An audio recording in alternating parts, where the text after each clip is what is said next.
we just confirmed the coaches for season 31 of The Ultimate Fighter. Conor McGregor and Michael Chandler will go head-to-head as the coaches of The Ultimate Fighter, Team McGregor versus Team Chandler. This season premieres Tuesday, May 30th and runs through Tuesday, August 15th on ESPN, the network, and ESPN+. Boom. There you have it. Announced Team Chandler versus Team McGregor on The Ultimate Fighter, and then fighting later this year. Conor was the fight that I wanted. Conor has expressed interest in wanting to fight me, and now here we are.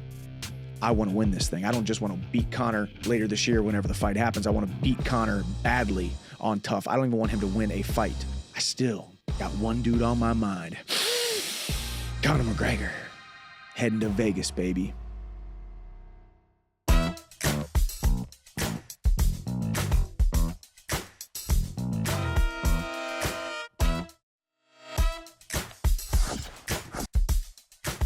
What's up, guys? Welcome to a brand new episode of DC and RC. I'm Daniel Cormier. That's my guy, Ryan Clark. That news made a lot of people happy, none more than Ryan Clark. But before we get to that, we got to talk about what we do on the show. We're going to talk about UFC 284. We tap in and tap out. I also spoke to Islam Makhachev and Alexander Volkanovski together. We go face-to-face with those two. But Ryan Clark, big news, my friend, coming out of Vegas last weekend. As you head into a big weekend at the Super Bowl, how's everything going, my guy?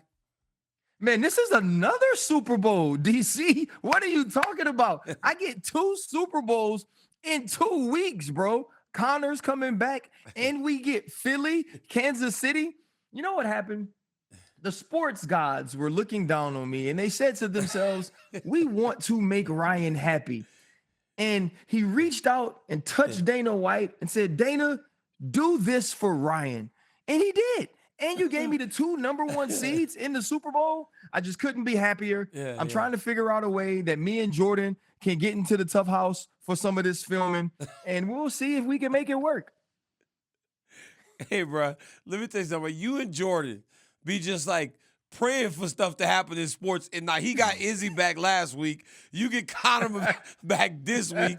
Y'all just getting blessed over and over again. But you are heading out to the Super Bowl. That's why we are on today on Monday. Ryan, I could have went to the Super Bowl, but as a kid from Louisiana, I never thought I would turn it down. But my daughter has a national gymnastics competition in Orlando, so I am choosing to go with Marquita, right? So it's more important for me to go watch her compete. But the Super Bowl, big week for you in the NFL, big week for the UFC as we go UFC 284. But before we get to that, RC, and before we get to those guys in the main event later in the show, Conor McGregor and Michael Chandler are not only fighting, they're coaching the Ultimate Fighter. But here's where it tells you how big Conor is. Conor's not coaching the Ultimate Fighter just on ESPN+.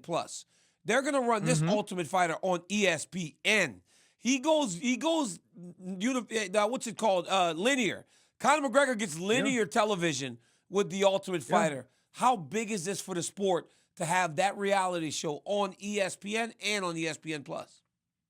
Bro, you can't put it into words or measure what Conor McGregor means to the UFC from a sense of publicity, but also when you look at marketing and actual success and ratings. And ESPN understands that. ESPN ain't new to broadcasting sports, and they understand how Conor McGregor moves the needle. And if you're Dana White, if you're the UFC, this is why Conor McGregor seems to have different rules when it comes to the fights that he's able to get, the cards that he's able to headline based on where he is in his career and winning. And when Conor McGregor comes back, the UFC elevates, and we're going to see it not only elevate in the sense of the pay-per-views of this fight versus Michael Chandler, but also what ESPN is able to do with the Ultimate Fighter. And just the excitement that's already surrounding this lets you know why ESPN made this decision, DC. But I want to ask you this question. We saw the video of the guy that was basically like, man, I'm coaching against a UFC Hall of Famer. How in the hell am I supposed to win this wrestling match? But when you think about Conor and Michael Chandler as coaches of the Ultimate Fighter, who you picking as the best coach? I would probably say in terms of coaching Michael Chandler, because he was in the college wrestling world, he was wrestling under a coach like that. Conor never did those team sports all the way up through college.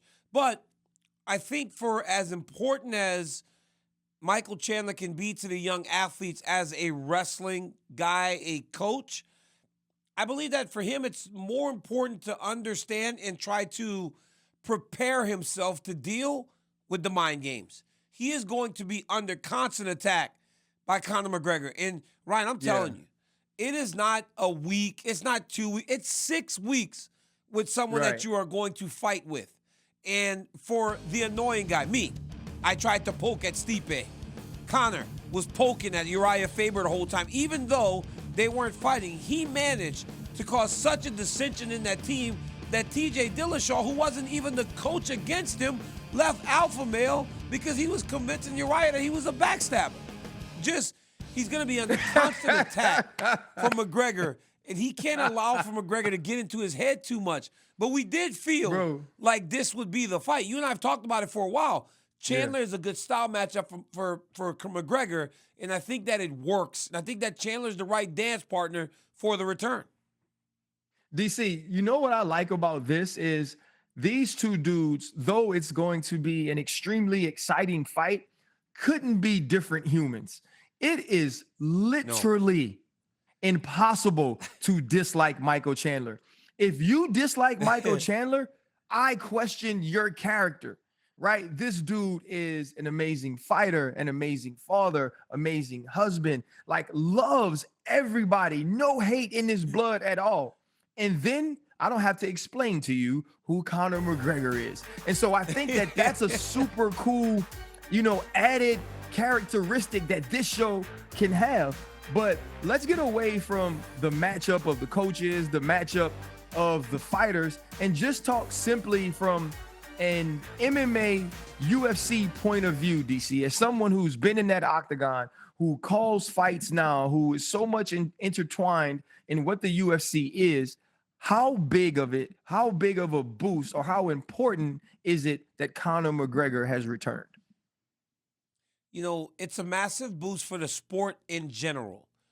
The Ultimate Fighter could not have gotten anything better, because even when Dana announced last year that the Ultimate Fighter was coming back, it was met with a very tempered reaction, because it was, well, the show's been going for so many years. What can they do to make it different? How does it do better? And then we had the coaches last year who were the coaches last year, Jake? Somebody whispered in my ear who the coaches were on last year's season of The Ultimate Fighter. Amanda Nunes, Juliana it was Amanda Pena. and Juliana, right? So it's like that, right? So it's like even that, me having the question, well, who were the coaches on The Ultimate Fighter last year? It was very tempered. But when you get Conor McGregor, when you get the biggest star in the game, and he's saying, I'll do Vegas for 6 weeks, I'll coach these kids against Michael Chandler, it is a massive boost. And I could only imagine the conversations and the back and forth that had to go into making this happen. Ryan, very few people understand, like, when you go to coach The Ultimate Fighter, some people in the beginning got cars. You might have got a car. You might have got like an Escalade. Josh Koscheck got like a brand new Range Rover. You get these things. I got money. I'd rather the cash. I'm from Louisiana. But it's like, you don't know what you're going to get. But could you imagine what you have to give Conor McGregor to draw him into doing The Ultimate Fighter? Or do you believe Conor just did it like, you know what, man? I want to make a big statement in my return, and this is the best way to do it, being in front of everybody for 6 to 8 weeks right before the fight. I think the big thing with Conor now is he has to remind everybody again before the fight. A lot of times it's just about the build up to the fight, or we already know so much about Conor McGregor that we're drawn in already. And it's the Dustin Poirier matchup in his last 2 fights. So it was kind of that bad blood there. It was a rematch coming into fight 2. Conor was being nice Conor. Then he turned back into evil Conor. So you had all of these other pieces going into those fights. You don't really have that with Michael Chandler. What you have with Michael Chandler is the expected excitement of what's going to happen in the octagon when these two meet. But Conor's been away for a while. He doesn't get that build up that we had with Jose Aldo, or it isn't the following that he built headed into that fight. So this is different. So for 6 weeks on, like you said, linear TV on the big network, we're not even putting this on ESPN2 or something like that. You get to see Conor McGregor again. You get to see him in his fullness. You get to see him as a coach. You get to see him as a man. We're going to see certain things when he's explaining to guys how to throw that left hand or what's the perfect kick. And it's going to start to remind you and give you that nostalgia of, oh, yeah, that's who Conor McGregor is. Oh, yeah, that's why we fell in love with him. And so I think it's a smart strategic and marketing move by Conor to say, nah, I'm not just proper to whiskey anymore. Like, I'm still that dude that all of you people grew to love. But speaking of a dude that we all love and someone that used to strike fear in the hearts of his opponents in the octagon, Derek Lewis lost again to Sergey Spivac this weekend. And I remember last week, DC, we were talking about tapping in or tapping out on Derek Lewis being able to win this fight. And I said, I don't think he can win it, DC. I believe he's done. And your response to me was, I don't know if Spivac is that guy to do it. And now we see him submitted early on in this fight. In watching Derek Lewis, DC, was any part of you saying, you know what, this might be time to stop? It's hard, right, Ryan? Because you and I were talking about this last week, and I spoke about how you speak so freely because you have no relationships to kind of like keep in the sport, right? So it's very refreshing to walk like that. Whereas Derek Lewis and I are buddies after we fought. Right. And even last week when I said, I think he's done at the top, but I don't know if he still can't beat these types of guys. He came back at me, threw an insult at me, and was just he's very sensitive. But come to find out, I might have been giving him too much credit. And that's sad, right? Like, that's a sad thing that I might have been giving him too much credit because I was saying maybe he can't beat 5-1 anymore. But 7-15, he can still get those guys. But not only did he lose, he got wiped out. He got wiped out. And now he has lost to Cyril Gane. He got stopped. He got stopped by Tai Tuivasa. He got stopped by Pavlovic very early. And now he got stopped by Sergey Spivac. And stopped in a way that led fighters to go publicly and question whether or not he tried. That, to me, is very telling, Ryan. And that is the only time in which I question whether or not it might be time, because it just seems like that fire isn't burning inside of him as it used to, because he gets stopped in a certain way, and now he's getting submitted by guys that a couple years ago, man, that dude would not have gotten to Derek. I mean, you got to remember, Derek Lewis knocked out Curtis Blades whenever he still cared as much about this thing as he did back then. So, yes, Ryan, in a moment, I thought, wow, maybe it's time for Derek to walk away, especially if that fire doesn't burn in you anymore. You can't hide that. You can't like fake the fire to go into an octagon and fight someone. You know what, DC? Whenever I think of Derek Lewis now, and I hate the fact that I watch so many movies and they pop up in my head, I think about Rocky when he was fighting Ivan Drago. And even though Derek Lewis had losses, they were to the top guys. You know, it was you finding a way to get Derek Lewis to the mat and submitting him. And so it wasn't ever like guys walk through his punches. You know, we didn't see dudes do to Derek Lewis what we saw Tai Tuivasa do to Derek Lewis. You didn't see guys do to Derek Lewis what we saw this weekend with Sergey Spivac, because there was so much fear. You just were so scared that he would catch you with one of those strikes and the night would end right there. And then I remember when Rocky finally cut Ivan Drago, he was like, he's just a man. See, he's bleeding. He's just a man. Once guys realized that Derek Lewis had finally aged or gotten to the point where he was just a man, now skill was the ultimate equalizer in all of his fights. And people were more skilled than Derek Lewis. And if you were more skilled and you also weren't afraid of being knocked out anymore, the fights got quicker and quicker and quicker, and he was put out because he didn't instill that fear and then didn't have the skill to fall back on in any other way.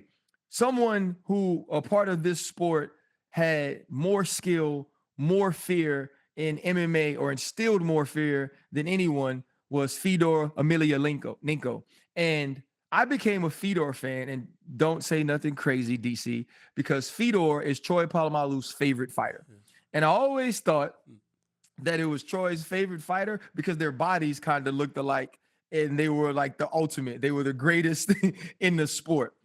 Fedor fights this weekend and loses, and then announces that he's retiring.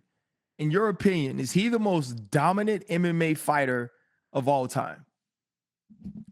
You know why I smile at you, first off, before I go on there? Like, you really have come far. Like, you talk about the Derek Lewis thing, and I'm smiling because I'm like, look at my guy, man. Look at my guy, man. So like you know you've come far, bro. Like seriously, that was a great. Like you're getting really good. You're getting really good. I'm proud of you. Thanks, dog. When I think of Fedor, I think of back in 2007, 8, 9. That scary guy, the Russian who barely spoke. He was quiet. He was like a mythical monster that would show up and he would just beat everyone. But I think for Fedor, I think he Fedor is the story of aging fighters who don't get out when they possibly or probably should. He's 46 years old. He's fighting Ryan Bader. He gets just demolished, and then you start to forget about all the great memories that he had, because all you remember lately is what you're seeing, and what you're seeing is what you saw last weekend. I think that the myth of Fedor is bigger than what he is in mixed martial arts history. It's the lore. It's the tall tale. I don't believe he's the greatest heavyweight of all time. I think that belongs to Stipe Miocic, only because Cain Velasquez was injured so much. I think in terms of skill, there is no one that ever matched Cain Velasquez as a heavyweight. But I believe that Stipe Miocic in the title defenses, in the long reign that he had atop the division, puts him atop. But Fedor is in the top 5, and I don't think that's anything to be ashamed of. You know, when I think about Fedor, his run from, what was it, like 2000 or 01 to like 2009, 2010 was one of those runs that builds that myth. But it was always crazy to me that he was that quiet guy. He didn't necessarily have this body or bravado of someone you looked at as a killer, but he just couldn't be beaten and wasn't beaten. And then when he became more mainstream to us, when it was more, now we could see Fedor Emelianenko, he wasn't what he was then. So to many of the masses, if you aren't an MMA fan who would dive into old videos on YouTube, or who was around during that time and understood who Fedor was, you never got to see him at the top. And I think that's the big difference between him and a Stipe Miocic, who, when we saw him at the top, when he was part of the consciousness of the MMA world and UFC and beyond, that's when we saw him at his best. And I do believe that that changes the perception of a fighter as it goes into greatest of all time, best of all time, top heavyweights in the world, which Fedor definitely was. But speaking of top fighters in the world and speaking of greatest of all time, we get an opportunity to see Alexander Volkanovski and Islam Makhachev face off this weekend. And this is for best right now. This is for pound number one. You had an opportunity to speak to both of these men over the weekend, DC. What stuck out to you about their interactions? Confidence. It was, both of these guys are extremely confident. And Alexander Volkanovski carries a chip on his shoulder that he will try to use to propel him. Because I understand more than ever, Ryan. So there's these websites, and they put a quote out every week. And the quote yesterday said, The quote of the day was, I've always had a chip on my shoulder. It kind of drives me. It's something that allows me to train harder, train longer, and work better. So just that chip, that was something I said over the course of my career. And as I talk to them, it feels like Volkanovski's carrying that same chip that they say I'm too small. They say I can't go with that guy. They say I can't beat this guy. He's unbeatable. And he's carrying that into the fight. But you know what was funny about the conversation? Was as Alex was talking, and Alex was explaining why he is who he is, the whole time Islam smiled. It's like he was hearing the funniest thing he'd ever heard in his entire life. He didn't really, you could tell he takes him serious, but the things Volkanovski was saying is something he's heard so much that he's almost immune to, oh, this guy's gonna be different than the last guy, because they all say it, but none of them can actually do it. It was very interesting. Yeah, I think that's what's so crazy about these two dudes is they both should be ultimately confident, right? Nothing about their recent stretches inside the octagon says that they are going to lose or that they've even been close to losing. If you take, if you go Ortega, Max Holloway, Korean Zombie, like if you're Volkanovski, like it doesn't matter. You're always fighting people who are at least taller. And then you think about what Islam Makhachev was able to do to Charles Oliveira, who was running through the best of the best at 155 pounds. You say, shoot, can't nobody beat me either. And so I think you're seeing two guys who aren't just confident because they need that for bravado. They're confident because of what they've been able to accomplish in the octagon. And so I'm extremely excited for this fight. I want to see how Alexander Volkanovski can find ways to get off of the ground when Islam Makhachev takes him down. I also want to see how Islam handles the movement, the ability to get in and out that we've seen from Alexander Volkanovski in every one of his fights that we've witnessed. And so this is a very exciting fight to me, and I think it's big for the UFC.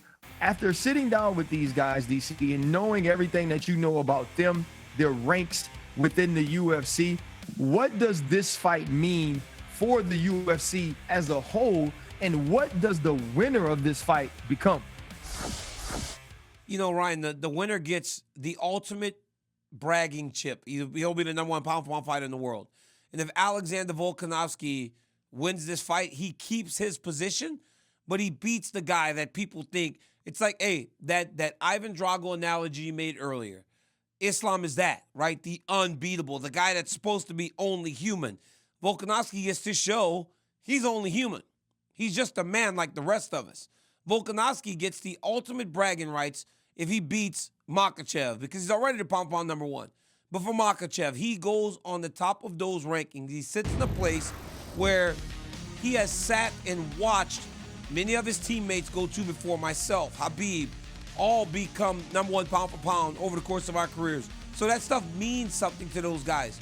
It is a massive fight in terms of the stakes, a massive fight in terms of the standing in the world, and a massive stakes fight for two of the most important weight classes we have had for a long time in the UFC. Long have people thought featherweight and lightweight are the two deepest weights we have in the UFC. This weekend, we get those two champions fighting each other to ultimately prove who is the best. It's as important as it gets, Ryan. I'm all in. I love it. Lil Daniel is so excited. He's like, Dad, let's just make sure Saturday night, wherever we're doing in Orlando, we're back in the hotel so we can watch the Makhachev fight. Then we get into the Super Bowl the next night. Dude's all excited about this fight weekend and football. It's crazy.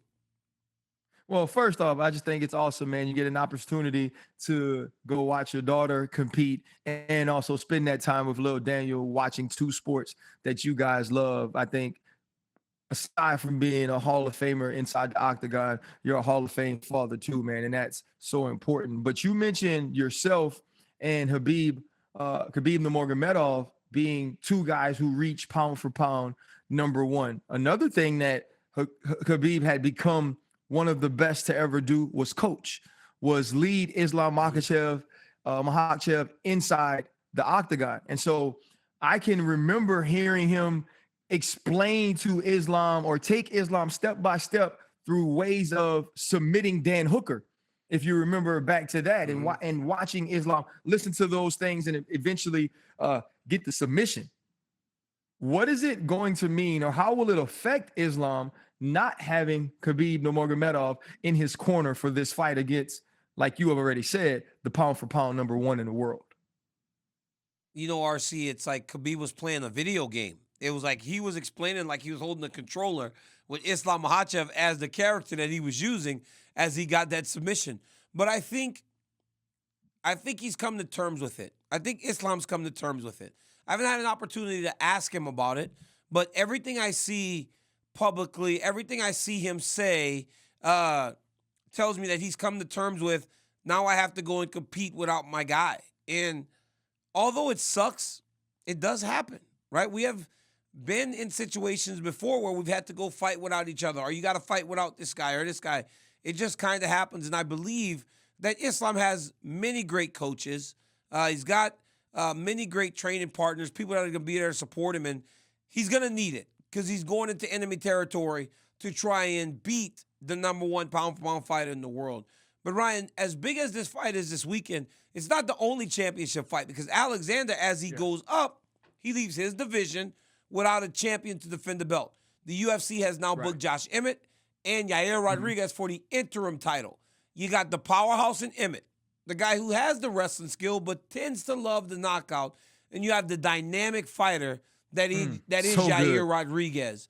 What do you think about this matchup, and how exciting are you about those guys being the appetizer to the main event, the big time thing that happens right before the main event hits the octagon? What's your feeling about this fight and how they match up?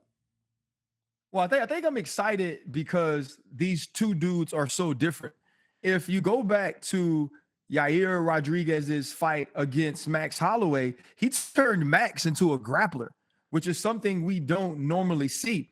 And then you look at Josh Emmett versus Calvin Kattar, and the way he was able to continue moving forward, inflict enough punishment, but also control the octagon and find a way to get the decision at the end of that fight. I want to see which man's style overtakes the other guy.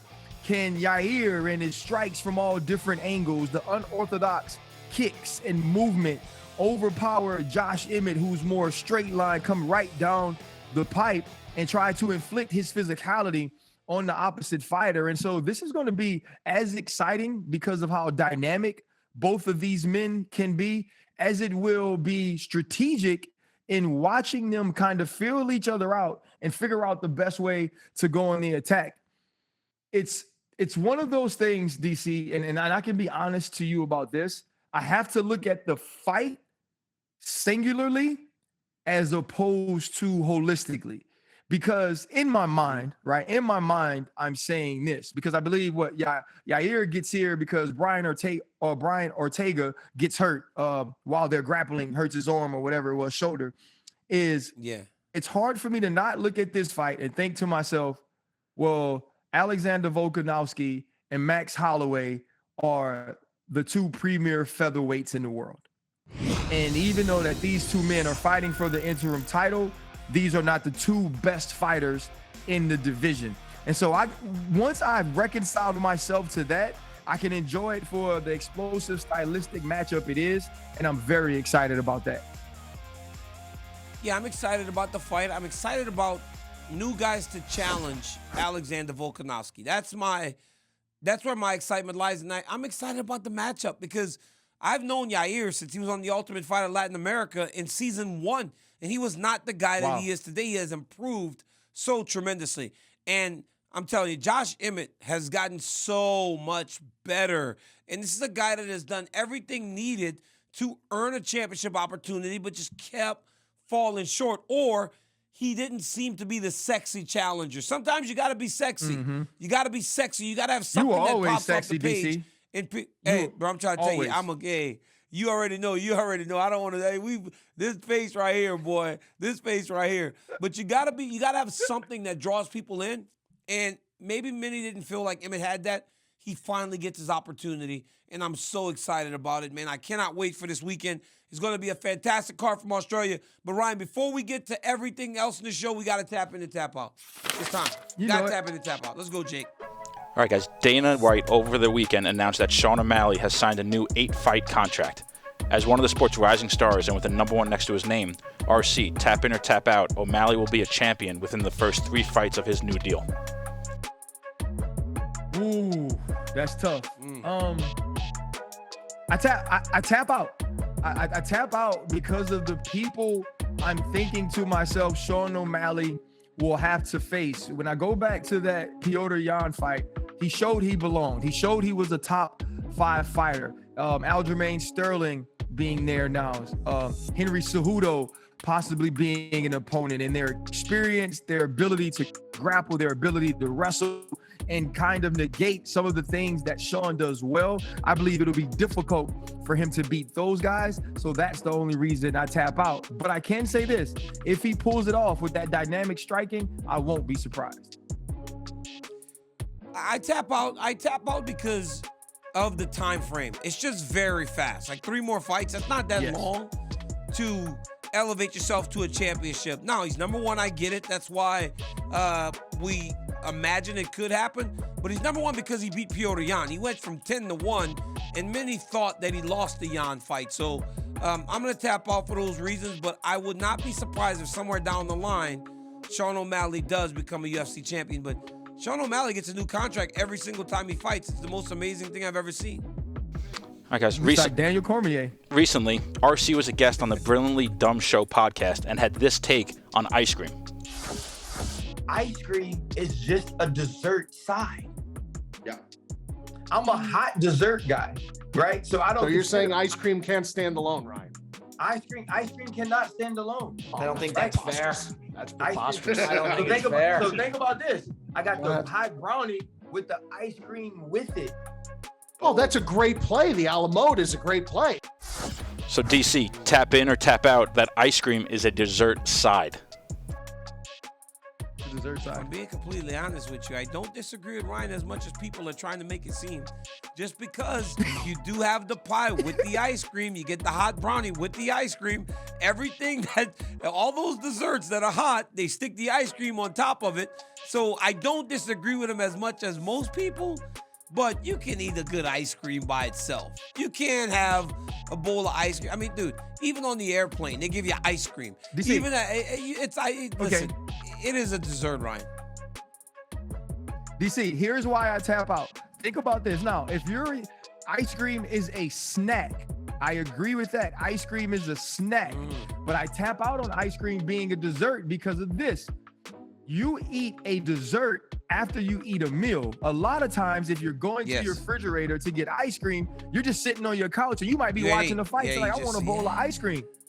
You right? But if I'm at a restaurant and I'm eating food and I just finished my entree, I don't normally say, hey, you got a cup of ice cream? It's give me the bananas Foster, give me the bread pudding, give me the brownie. And with that, they bring the ice cream out because it's an add-on, it's a side. And a lot of times you might say, nah, you put the ice cream on the side of it because I don't want it on top of my warm cookie. Just saying, DC. He makes a strong case. He makes a very strong case. Coverage J, he makes a very strong case. All right, guys, last one. With UFC 284 and the Super Bowl a day apart this weekend, if you were to place $100 on a parlay with both underdogs, Volkanovski and the Chiefs to win, you can walk away with close to $850. RC, tap in or tap out, risking a big payout on both underdogs this coming weekend. Tap all the way in. I'm glad you told me that. What? This is, bro, wow, that just blew my mind, Corporate Jake. Think about this. The people that we are calling the underdog and that you would have to bet money on to win big are both already champions, Jake and DC. You acting like KC don't have a ring with Patrick Mahomes and Andy Reid. We acting like Alexander Volkanovski ain't just ran through everybody at featherweight. Jake, oh yeah, somebody's gonna make them some moolah. Tap. I tap out, man. I tap out. I get what you're saying, but the fact of the matter is, for as great as they are, and they would beat 99.9% of the world, they're just in front of a team and a fighter that most believe that they can't beat. So I tap out. I'm not wasting my money on that because they're not both going to win. If one wins, okay, but not both. They're both not winning. Sorry, Ryan. You know why you say that, DC? You say that because you don't believe that Volk can beat Islam Makhachev. I know in your mind, you already have your pick of why it can't happen, which is why it will happen. And when it does happen, DC, I'm going to FaceTime you octagon side. And when I do, answer. Pick it up, DC. I want you to pick it up and show the world that me and you are on FaceTime then.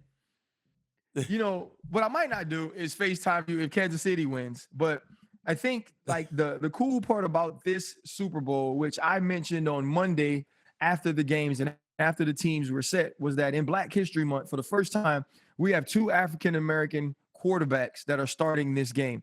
And I also pointed to both of their fathers. I pointed to Patrick Mahomes Sr. and also Avrion Hurts. And the reason I did that was because so often Black fathers aren't pointed to for helping their sons to success. Black fathers aren't pointed to for being in the house and continuing to help a young man become a man. It's often pointed when that Black man isn't in the house, right? It's often made a story when we could say this kid overcame the adversity of coming from a single parent home. Well, neither one of these quarterbacks had to do that. Neither one of these quarterbacks have had to live without seeing their father every day. And I spoke to Doug Williams over the weekend, who was the first African-American quarterback to win a Super Bowl, and the sort of pride that he has in being able to always be associated with that, but now seeing the game progress to the point where we have 2 quarterbacks. I think that's a testament to these young men, a testament to their mothers and fathers and their support systems that have helped them get to this point. Also think it's a testament to the NFL, to coaches, to executives, finally starting to recognize the leadership skills that these young men can have, and also the talent and the brain, right? Because it was always said it didn't have the intelligence to play the position, giving these young men opportunities to prove it. And that for me, you know, I'm no insider, right? You and I just completely flip hats whenever we start talking football because you're the guy that lived it. You're the guy that still lives it today. But for me, it wasn't hidden that the intelligence was always the factor as to why most of those Black quarterbacks didn't get the position. They always had the athleticism. They always had the ability, but could they handle the playbook? I'm not even a guy that lived in the world, Ryan, but I would hear that. So that tells me that I was hearing that in public places. Can they handle the playbook? Can they handle all that stuff that comes with leading a team to a championship? We now have 2 young Black men doing that right now, heading into the Super Bowl, come from families with strong role models, strong dads that took an interest, that took the, like us, Ryan. We want to be there as fathers for our children. So we give them an opportunity. They took the initiative to live the life that they want to give their children, and it shows. And I am so proud to watch these 2 men lead in the way that they lead as a Black man, because it just gives me more hope that I'm doing the right thing for my son to give him an opportunity to do something, whether it be sports or something completely different. I'm giving him a chance, just like those dads gave their boys who are both now leading teams in the Super Bowl, Ryan. It's an absolutely amazing thing, my brother, and it makes me very happy to see.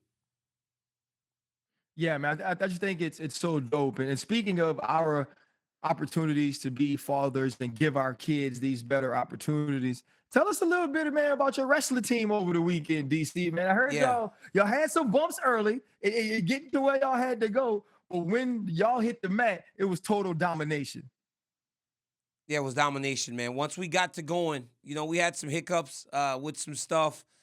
You know, youth sports, Ryan, can be ugly, man. And we had some anonymous people trying to say our kids did things wrong and didn't want them to get the opportunity. Ultimately, the right thing was done. My league they voted on letting our kids wrestle. My commissioner and my conference let the kids compete. My team will get some sanctions for some of the things that we didn't know or didn't recognize we were going to do. But you know what? It is what it is, because ultimately the kids get a chance. We scored almost 500 team points in that tournament. So the Gilroy Mustangs did a fantastic job and showed, Ryan, why they are champions. And I'm proud of them.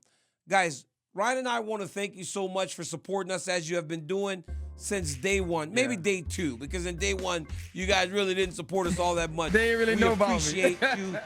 They didn't know, RC. They know now, though. We love you guys for the support. We appreciate you. You find us every Tuesday, wherever you get your podcast. We're also on ESPN2, 12 midnight Eastern, 9 Pacific, every single Tuesday. But obviously, we're here today for DC and RC. But before we go, guys, I sat down with Islam Makhachev and Alexander Volkanovski. And those guys were filled with confidence.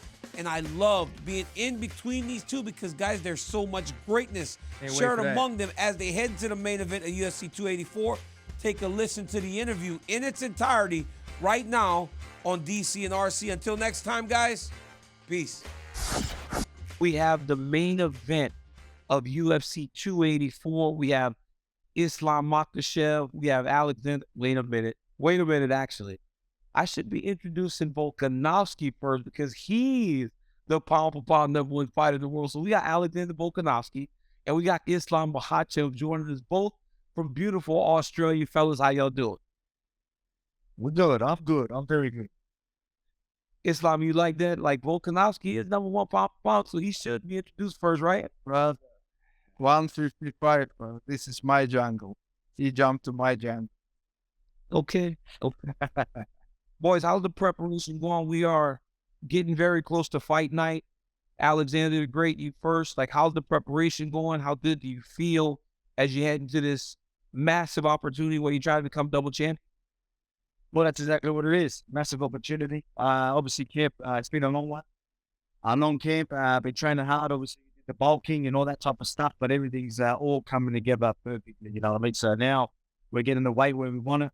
Now I'm as sharp as I am at featherweight, but as strong as I would be if I was a welterweight. So I'm very happy where everything is right now, and I can't wait to do work. Just around the corner. Only a couple more hard sessions, and we're ready. Islam, what about you, man? How's training camp? How long have you been in Australia? I know you did the vast majority of the camp in Dagestan. Like, how long have you been there? How's the training been going? Training going is good. I am more than almost 2 weeks here, but everything is same, just weather in Russia and Australia so different now. It's so hot place. And Sunday night is gonna be hot. Sunday morning it's gonna be more hot.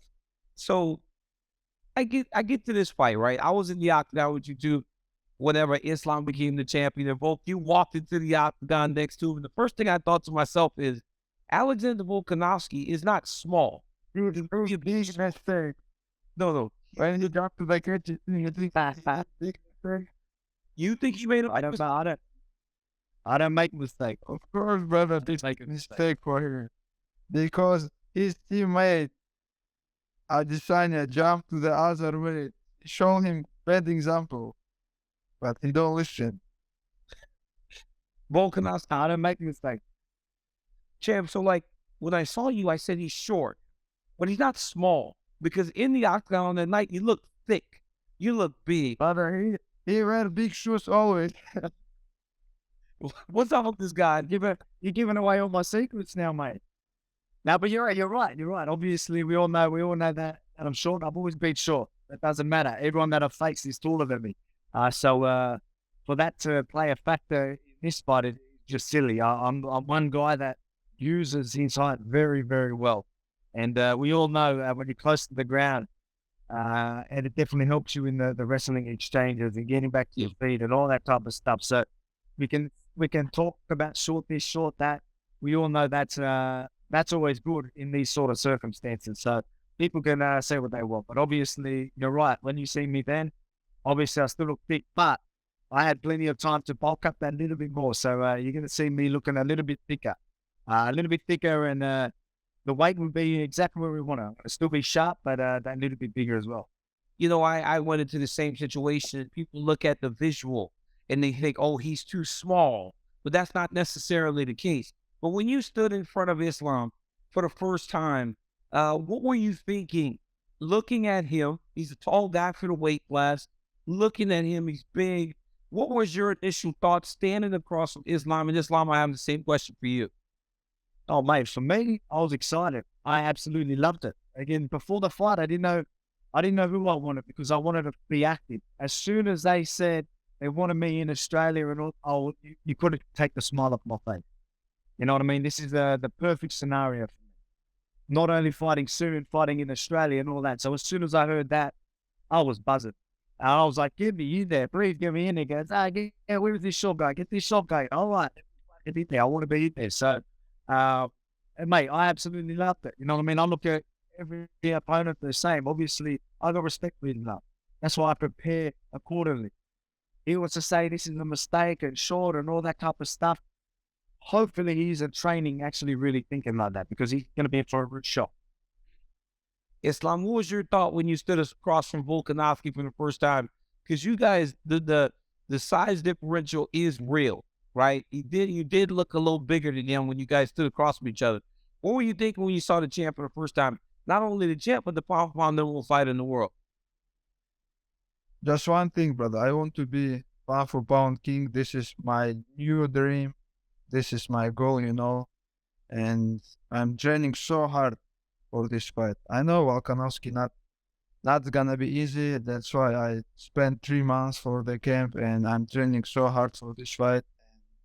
I want to be pound for pound king, you know, not just champ. This expectation, Islam, this expectation that you're gonna dominate everybody, right? You are a massive favorite over Volkanovski. Like, what does that feel like to you to live up to that every time? Because at this point, you just became the champion. It's not like you defended the belt 10 times, but there is a massive amount of expectation for you to not only win, but dominate. And they're expecting you to dominate one of the greatest fighters in the world. There's a lot of pressure there. A lot of pressure there. Nothing pressure.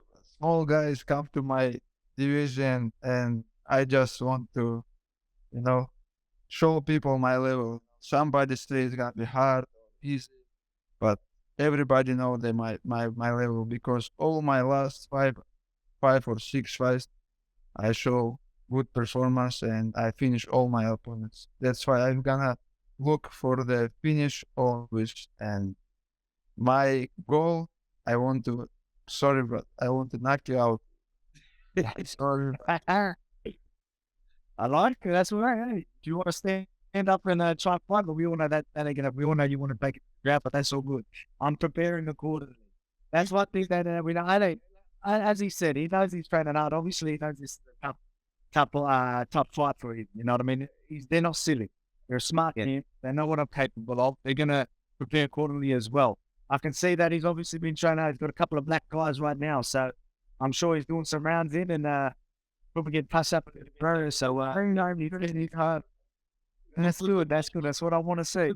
But Volk, if he's getting touched up in the training room and he's telling you that he's going to stand with you, I mean, that's got to feel pretty good to know, especially after the performance you had against Max Holloway. I mean, you look as good as you have ever looked in your entire career and sharp. You never get tired. You're as good on the feet as they come. Like, looking at Islam with the black eye and everything, and him telling you, hey, I want to stand with you, does that make you smile? We talk about Holloway, very good boxer, you know, he have good boxing, but I'm different. I'm very good MMA fighter. So obviously he's calculated. And you sit there and you say, well, I'll be so excited for the stand-up. We all know that he's going to want to shoot. He's going to, do all that type of stuff. But he might be comfortable because he thinks I'm going to be easy to take down. I'm going to hold him down and all that. So I think he might be a little bit comfortable at the start. But what about if he doesn't? What if he can't hold me down? What if I bounce straight back up or I stop or I frame or footwork's too much? He can't go hold. That's when you're going to really see him start to panic. Before that, you might think it's smooth sailing till things don't go to plan. But at the end of the day, we can talk all we want. Again, for me, I know what to expect. Again, I watched Islam. I watch all these fights. I know he's a great fighter. His last fight with Charles Oliveira, I expected him to win. So I'm expecting the same Islam that's always been there. So I've been preparing for a guy that I know what he's capable of. But just talking to Islam, whether he was saying things or whether he actually believes it's going to be that easy, I don't think enough sleep. I think he's playing quiet. Hey, would you say different? What do you expect next fight, Islam? Next fight? Which fight? The one that's coming? Is that the first one? I'm going to go with you. I guarantee you're going to be uncomfortable. You're going to have to stand with me, and then we're going to really. What I love about it, I'm hearing a lot of people say your stand-up is underrated and all that type of stuff. We'll find out. Islam, what is stand-up? We can stand, no problem. Hey, you talk like you knock out your own opponents. Yeah, that's all right, eh? That's all good. Islam, you have to smile. Islam, you got a smile on your face the whole time. I don't understand why you're smiling. I mean, what if it doesn't? I'm so excited and waiting, you know. And what if it doesn't go according to plan, like Volk is saying? What if when you try to take him down, you can't take him down? What if you do? One time, two time, 3 times, 5 times, 10 times. It's gonna be, brother. I'm gonna keep working, keep follow my plan. And all my opponents say, I'm gonna stop his wrestling. He's not gonna take me down. But Australia don't have wrestling. That's why I don't care. That's all. But Ali, I don't know if you wrestler. I don't think. If you're a good wrestler and you have good defense, you can go, brother. Olympic Games from Australia. Yeah, everybody, you know, was actually national champion. Actually, to be honest, he was national champion. That's something. They have to compete in Olympic Games. That's all right. As you said, this is MMA. You just got to remember, you've got we all know your hope is to try grab a hold of me and hold me down. But if that doesn't work in your favor, we know how uncomfortable you're going to be in the street. Alex, you don't think that he can stand with you for 25 minutes? I got you. Hey, the thing is, that's what I said. He's very calculated. He's a very calculated. He just said you think you're Muhammad Ali. I think I'm Muhammad Ali. I just think about the great Volkanovski, right? I'm just happy. I know where I'm at. I'm confident in my ability. And that's that. I know I can strike. I know I put a puzzle in him.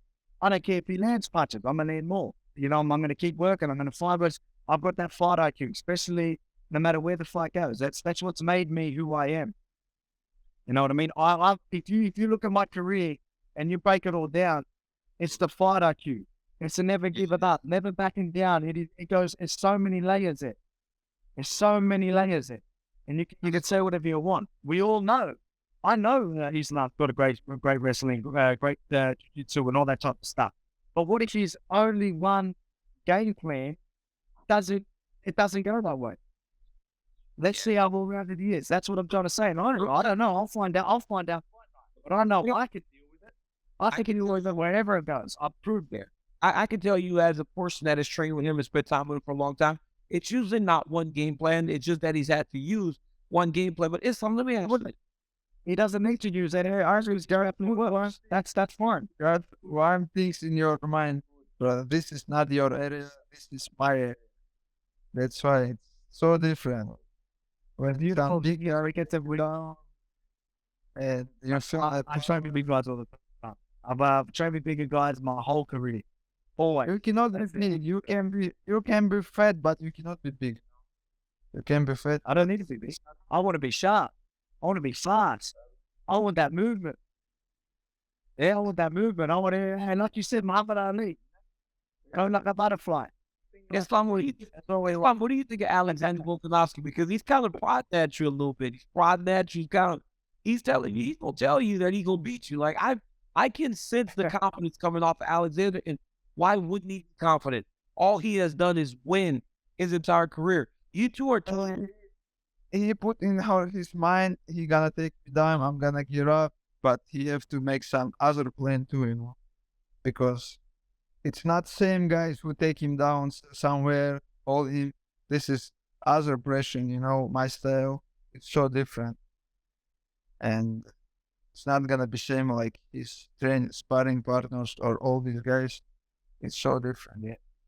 You just need to remember when we prepare properly. We break down positions, we break down things, we break down specific opponents. We don't just do jiu-jitsu. We don't just do this. We study. We look. We know you're good. You're good. We know where you're good. We know where you're really strong. We're gonna give you that respect. But at the same time, I'm gonna put myself and do the hard yards. That's why I'm confident. DC, you're saying that this isn't cockiness. This is confidence in my preparation. I always prepare accordingly. I'm always going to do that. And it starts by respecting your opponent and knows where this fight could go. You're mad if you think I haven't put myself in some of the worst positions. I'm doing 35 minutes straight in bad positions. As late stage submissions you can get with some of the best grapplers in the world. We've seen, in his prior Ortega, we've seen you in Ortega match. We've seen you escape something that not many fighters would have escaped. And I feel that came down to the ardent of unwillingness to give up. Most would have said, I back it in. Put yourself in that position and you learn a lot from that. So training from there on was obviously a whole nother level. We leveled up after that when it comes to submission and defense and all that type of stuff, purely from being in that position and knowing what you're capable of. Again, I believe in myself. I know what I'm capable of. I don't even know what I'm fully capable of yet. I want to find out. That's why you said I take on these challenges. That's why you see me challenging myself. You see me doing these things. I think it can be done. I believe it. I'm going to go and try and take it. Again, Islam's a tough opponent. I know that, but I still want it. You seem to get better in the last Halloween fight than you were in the first two. But Makhachev, you continue to improve. But Alexander's stature, as a shorter guy, as a guy coming up in weight class, do you anticipate that being a little bit of an issue? Because it's a little harder to level change into a guy that's shorter. Alexander does have a wrestling background. Alexander does have a championship mindset and mentality. How do you do to Alex what you have done to so many? Because I have seen guys over the course of your career mentally check out when dealing with you. How do you do that to Alexander Volkanovski, a guy that doesn't seem like he's ever willing to quit on himself? How do you break him? How do you smash him? Brother, my opponents say I'm gonna defend something, but when they feel the power, the pressure, and they all give up, like my last fight, what he say? I'm gonna stop him, knock him out. But when he feels some, and after first round, I give him some hard time, and he think, hey, I don't want to feel this 5 rounds, and he give up. That's why, I'm not like all fighters. I have different style. Nobody have like me style. I have different power. That's why when my opponents feel this and they always did same things, they just give up and stop. And I actually Alexander you up? You think you think he can write Alexander Volkanovski give up Islam? Of course. Why not? That's something I actually agree with him when he talks about his other opponents feeling that stuff and then crumbling. So he's got to understand that I will not crumble.